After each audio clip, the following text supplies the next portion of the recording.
والصلاة والسلام على من لا نبي بعده أما بعد فأعوذ بالله السميع العليم من الشيطان الرجيم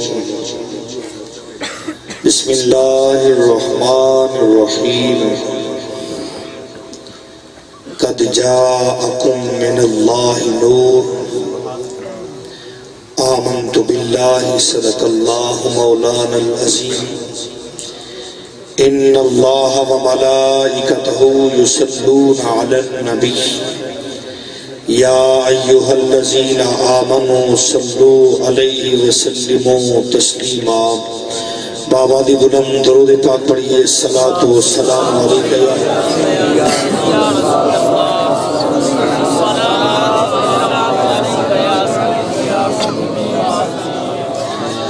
الصلاة والسلام علیکہ یا سیدی یا رحمت للعالمین وعلا آلکہ واصحابکہ یا سیدی یا مکین القلوب المومنین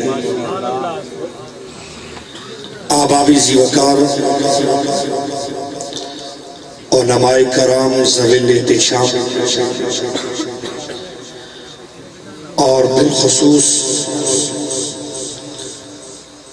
خطیب پاکستان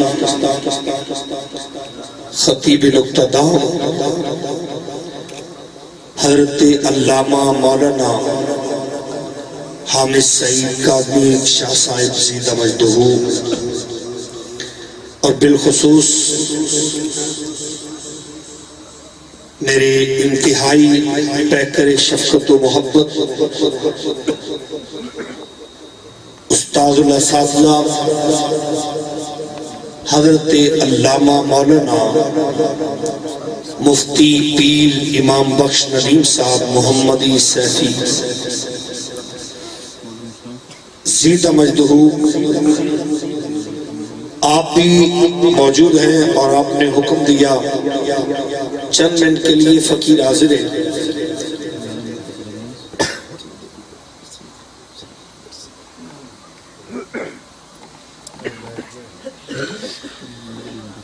اور میں اس وقت میں بہت مختصر جملے پیش کر کے میں اجازت چاہوں گا نماز روح کی معراج ہے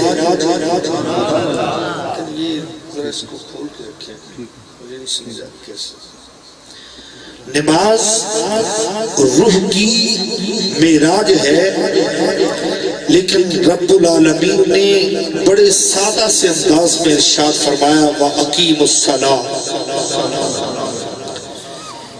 زکوٰۃ معیشت کی ریڑھ کی ہڈی ہے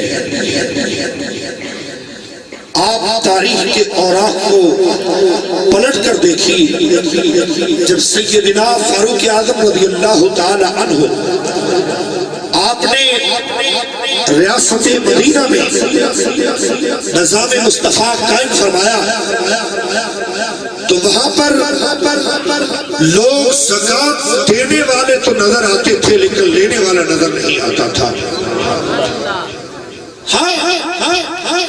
اللہ رب العالمین نے زکوٰۃ کے متعلق بھی ارشاد فرمایا وَآتُوا الزَّکَاةَ بڑے سادہ سے انداز میں اللہ رب العالمین نے حج اور عمرے کا بھی حکم فرمایا وَأَتِمُّوا الْحَجَّ وَالْعُمْرَةَ حج اور عمرے کے متعلق بھی رب العالمین نے بڑے سادہ سے انداز میں گفتگو فرمائی لیکن جب باری آئی محسن انسانیت کی آمنہ کے لال کی مدینے کے تاجدار کی اللہ خالق و مالک نے منفع و مطارہ کی دعوت میں بڑے اہتمام کے ساتھ بیان فرمایا قد جاءکم من اللہ نور اللہ رب العالمین نے لفظ قد لگا کر اعلان کر دیا فرمایا بڑے اہتمام کے ساتھ یار کی آمد کا ذکر کر رہا ہوں.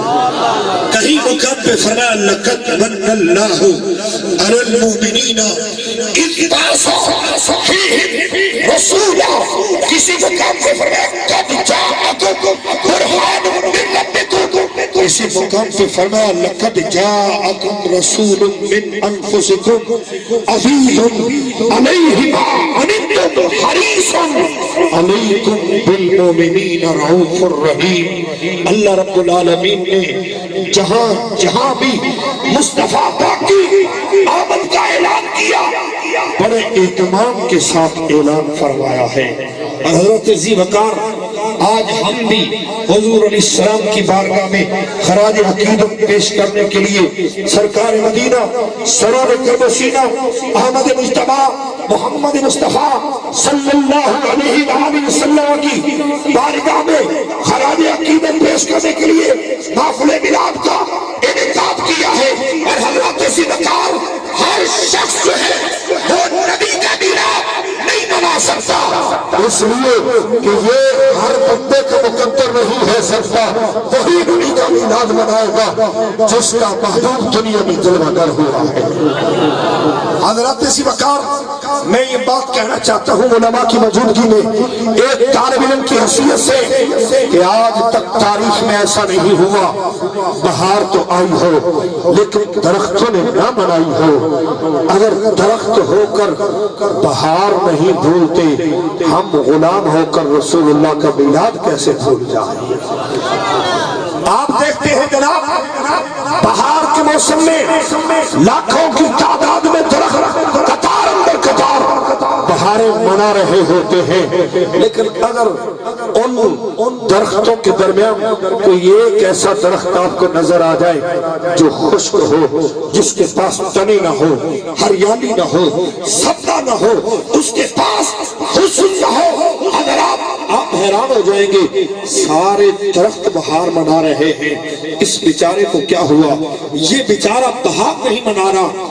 آپ اس درخت کی جڑ کو کوریدیں اور کوریدنے سے آپ کو اندازہ ہو جائے گا افسوس بیچارہ یہ کیا بہار بناتا، اس کی تو جڑی خشک ہو چکی ہے، اس کو سینہ زمین سے فیض ہی نہیں مل پا رہا. جس کا تعلق سینہ زمین سے کٹ رہا ہے وہ درخت بہار نہیں مناتا ہے، جس کا تعلق سینہ مدینہ سے کٹ جائے وہ نبی کا میلاد نہیں مناتا. بابا ذی وقار میں آج کے اس پروگرام میں کیونکہ مجھے استقبالیہ خطبے کے لیے کہا گیا ہے میں خراج عقیدت پیش کرتا ہوں حضرت علامہ مولانا امام بخش ندیم صاحب اور ان کی پارٹی کو جنہوں نے اس مہدی ترین تار میں مل کر اتنا بڑا اہتمام کیا. ہمیں اس بات کا دکھ نہیں ہے کہ عوام کب آئی، اس میں بھی کوئی حکمت عملی ہوگی. حضرات ذی وقار ہمیں اس بات کا احساس ضرور ہے کہ خون دل دے کے نکھاریں گے رخ برگ گناہ. ہم نے اس گلشن کے تحفظ کی قسم کھائی ہے. عقل والوں کے نصیبوں میں کہاں ہوگا جنون، عشق والے جو ہیں ہر چیز. حضرات ذی وقار میں آپ کو مبارکباد پیش کرتا ہوں آج کے اس بہت بڑے انتظام کے متعلق، اور بالخصوص آپ نے جامعہ کے لیے یہاں پڑھاتے ہوئے میں جب کبھی آتا ہوں تو جامعہ کی جگہ بہت کم پڑ گئی، طلباء کی تعداد بہت زیادہ ہوتی ہے اور میں حیران ہوتا ہوں کہ یہ مفتی صاحب یہاں پر اور تھوڑی سی جگہ پر کیسے گزارا فرما رہے ہیں.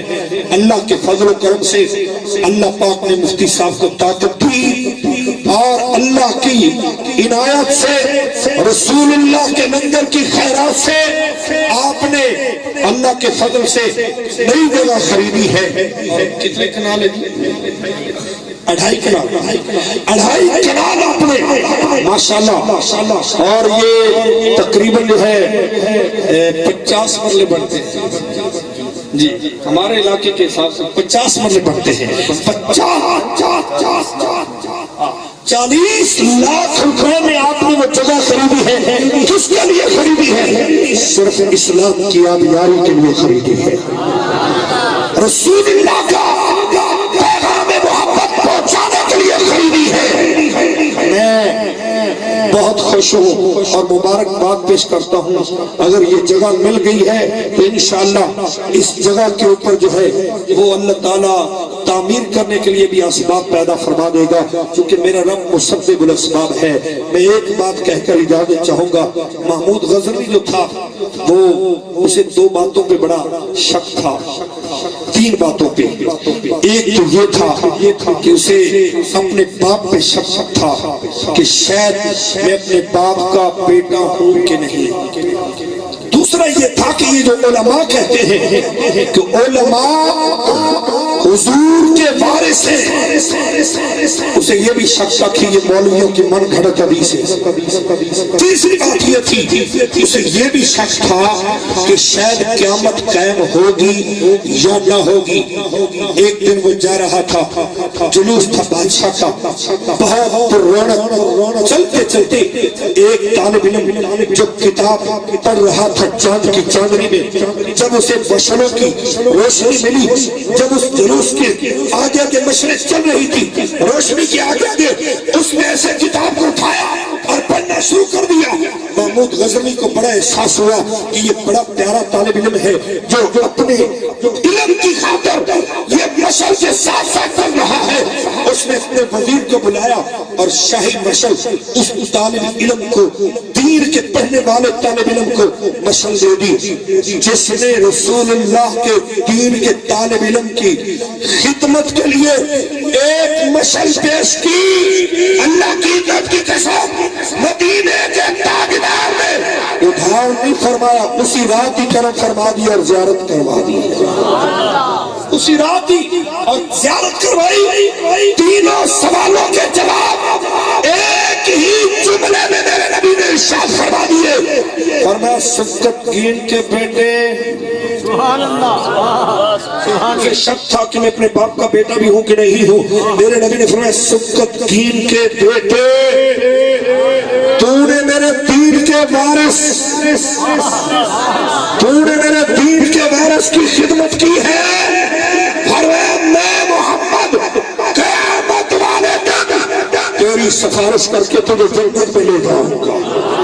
جس نے دین کے طالب علم کے لیے حضرت ایک مشل پیش کی، اس کے لیے حضور نے اس کی زندگی میں سارے سوال بھی حل فرما دیے اور جنت کی بھی بشارت دے دی.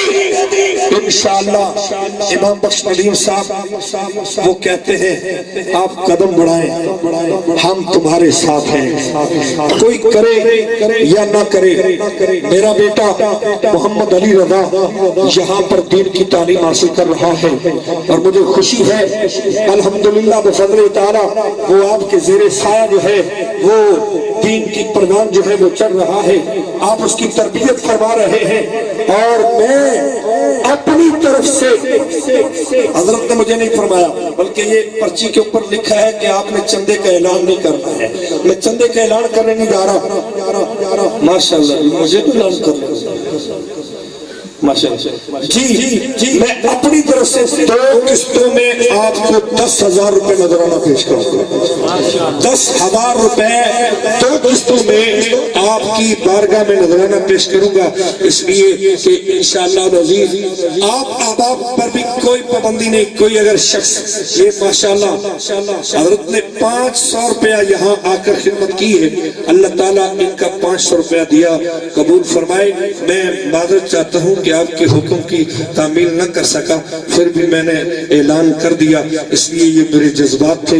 دعا کرتا ہوں اللہ تعالیٰ آپ کا، میرا، ہم سب کا حامی و ناصر ہو. ویسے چاہیے تو یہ تھا کہ اتنے بڑے مجمع میں کم از کم ہر بندہ کھڑا ہوتا اور وہ اعلان کرتا کہ حضرت زیادہ نہیں تو کم از کم جیسے یوسف علیہ السلام کو خریدنے کے لیے وہ بی بی سود کی ہڈی لے کر آئی تھی، جانتی تھی کہ میں خرید تو نہیں سکتی لیکن خریداروں میں میرے نام تو شامل ہو جائے گا.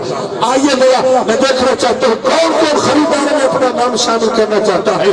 یہاں تک ضرور آئے اور وہ اپنا ماشاءاللہ 1,000 روپیہ نعرہ تکبیر، یہ 500 روپیہ وقت پیش کیا، نعرہ رسالت،